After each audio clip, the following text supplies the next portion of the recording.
Kapag kinabahan ka, posible yan. Guys, may nagtatanong sa akin kung paano ba daw niya mahuli na may kabit ang partner niya. Hindi ko na ibalarda ang mukha dito, ayon lang din sa kanyang kahilingan. Kung kinabahan kayo, posible yan. Ibig sabihin, huwag niyong baliwalain yung mga kaba na nararamdaman nyo. Dahil posibleng totoo yan. Ngayon, kung gusto nyong mahuli na may kabit ang mga partner nyo, ay sundan nyo hanggang dulo ang video na ito para malaman nyo na totoo ang hinala nyo.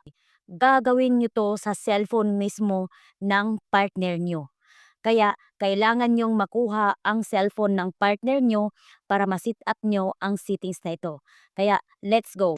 For example, hawak nyo na ang cellphone ng mister nyo.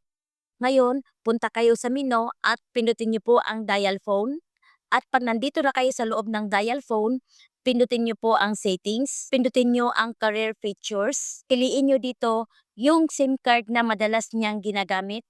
For example lamang po ito, pindutin nyo po ang call forwarding, pindutin natin ang call forwarding, pindutin ang always forward.